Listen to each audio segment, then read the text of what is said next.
Well, ladies and gentlemen, welcome to the marriage of Jordan and Allison. Would you please rise in honor of the bride?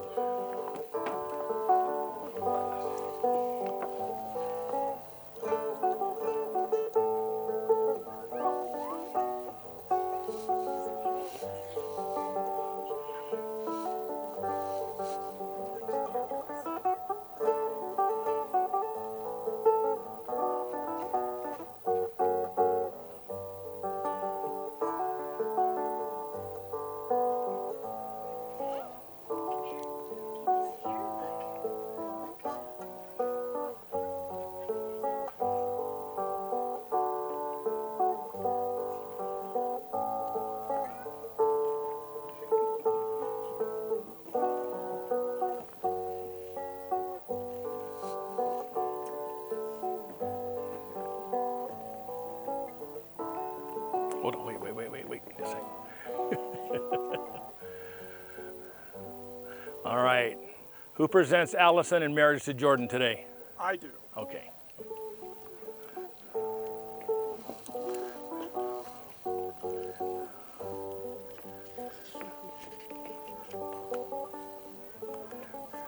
Come on up, guys.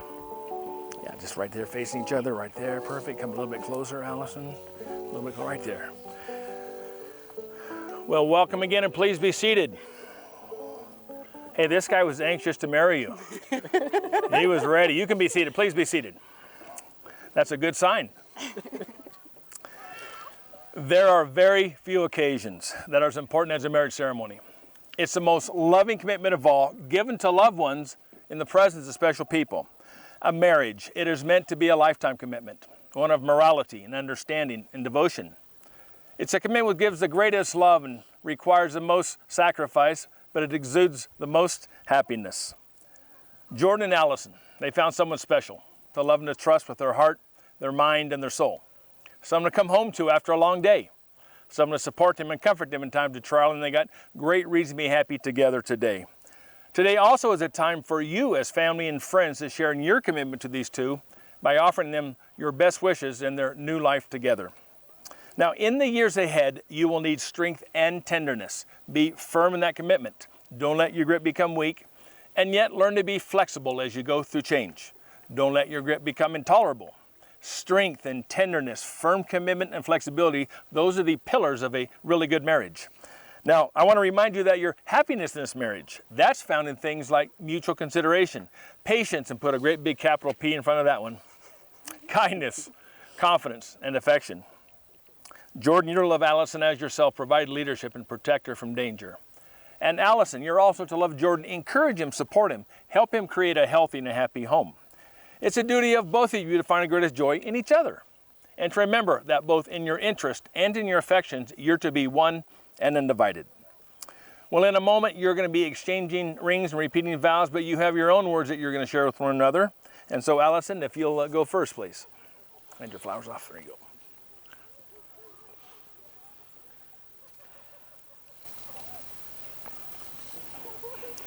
Jordan, I've been completely in awe of you since the day we met. As my family and friends here all know, I spent a lot of time wondering how I managed to snag such a brilliant and accomplished world traveler, not to mention such a great driver. Early on, I would actually give myself pre-date pep talks to boost my confidence. A couple of months into our relationship, we were out scouting Civil War historical markers, as we do on the weekends. And we turned into a very wooded driveway. As we were pulling up and looking for the site, you pulled the car a little too far over the edge of an old crumbling bridge that was totally camouflaged by brush. We were literally hanging off the edge, and the car would not back up. While we were waiting for the AAA tow truck to arrive, and mosquitoes were making a meal out of my legs, you were so flustered, quite unusual for the unflappable Jordan Butler. But I thought to myself, okay, I suppose you are human, and I love you completely. As we've grown as a couple, I no longer need to give myself those pep talks because I've learned just how wonderfully compatible we are. We both value authenticity, public service, kindness, and companionship, not to mention good food, beer, and long walks. Our differences also make us a dynamic duo. You tend to take the long view, reminding me to look forward to the future with excitement. The adventures we'll take, what our kids will look like, and reforesting our land. I tend to focus on the day-to-day logistics. We should probably start making some Airbnb reservations for our next grand adventure. What do we want for dinner? And Jordan, please put on sunscreen. When I get caught up worrying about the details, you remind me that life is beautiful and to have confidence in myself and my capabilities. I love how enthusiastically you pursue your interests in things like history and nature, and how you encourage me to find and lean into my own flow activities, even when that activity is binging 5 seasons of Downton Abbey. You challenge me to think about what I want out of my days and how I want to spend my life, rather than just moseying along between obligations.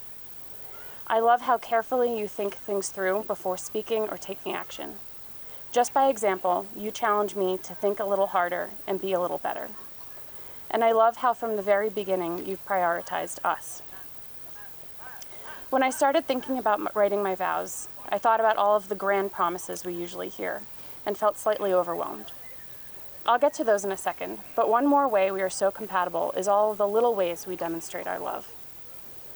I promise you a lifetime of egg sandwiches and evenings by the fire, at least until it's time for bed at 9 p.m.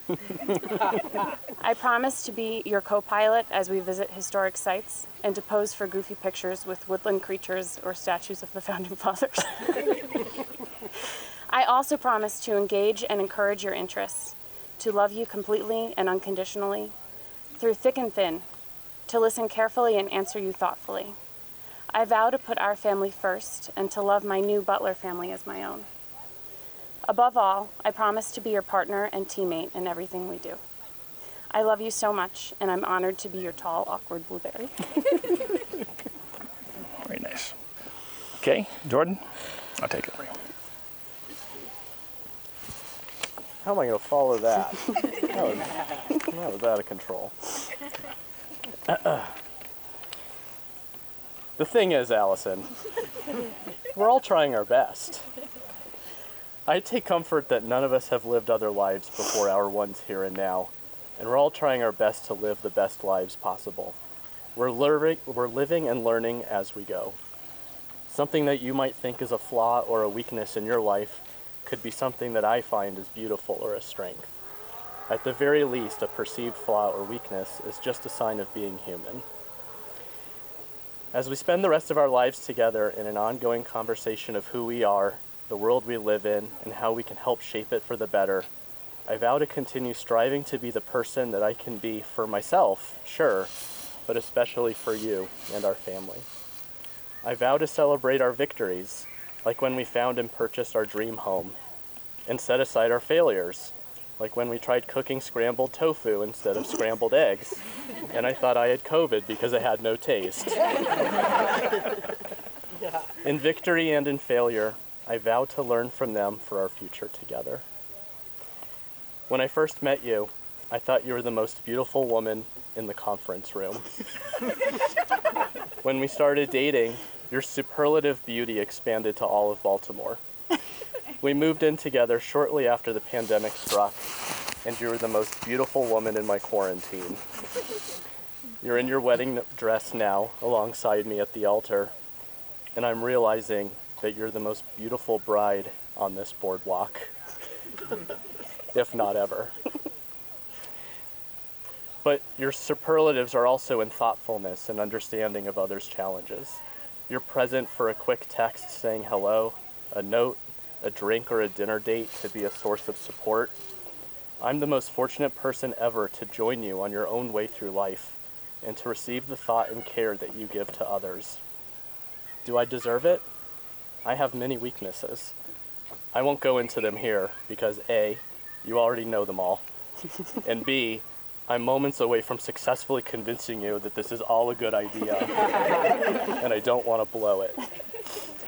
I knew you were going to bring up the RAV4 incident. Do I deserve it? I'm so humbled that you think so. And on the contrary, you often ask me if I love you, even though, ... even though nothing. I love your strengths and weaknesses, and I vow to always will, because without them, you wouldn't be the person that I love and eager to share the world with. I love everything about you. As we both go through our ups and downs of life and learning from them in the best way that we can, in sickness and in health, I vow to be as present as you are, as supportive as you are. I might fall short, but I vow to try my best. I'm trembling with joy that you'll allow me to. What do you think? Sure. Very nice. Get the rings handed out, please.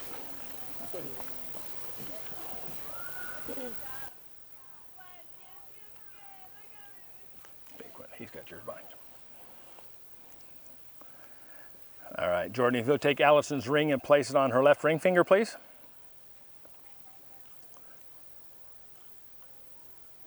And holding her hand, would you please repeat after me? I promise you, Allison, I promise you, Allison, before our family and friends, before our family and friends, to commit my love to you to commit my love to you and to be with you and to be with you through life's changes through life's changes and to nurture and to nurture and to strengthen and to strengthen the love between us the love between us as long as we both shall live. we both shall live. All right, Allison, do the same thing. Place it on Jordan's left ring finger, please. And holding his hand, would you also please repeat after me? I promise you, Jordan, I promise you, Jordan, before our family and friends, before our family and friends, to commit my love to you to commit my love to you and to be with you and to be with you through life's changes through life's changes and to nurture and to nurture and to strengthen and to strengthen the love between the us love between us as long as we both shall live. we both shall live. All right, please join both your hands together, please. The marriage ring seals the vows of marriage, and it represents a promise for eternal and everlasting love. It's a physical manifestation that joins both the bride and the groom together. The ring is placed on the fourth finger of the left hand because tradition has it that this finger has a direct connection to the heart, the perfect place for a symbol that represents eternal love and commitment. Well, we've come together today and we've heard the willingness of Jordan and Allison to be joined in marriage. They've come of their own free will, and in our presence, they've declared their love and their commitment to one another. They've given and received a ring as a symbol of those promises. Therefore, with the power that is vested in me by the state of Nevada, I now pronounce you husband and wife. Hold on for a second. I'm going to slide out of the way of the kiss. All right, ready? Jordan, why don't you give your wife a kiss? Oh, excuse me, I'm sorry.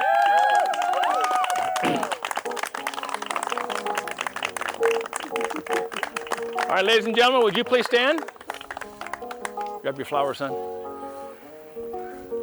Ladies and gentlemen, I want to present to you the newly married Mr. and Mrs. Butler. Give them a hand, please.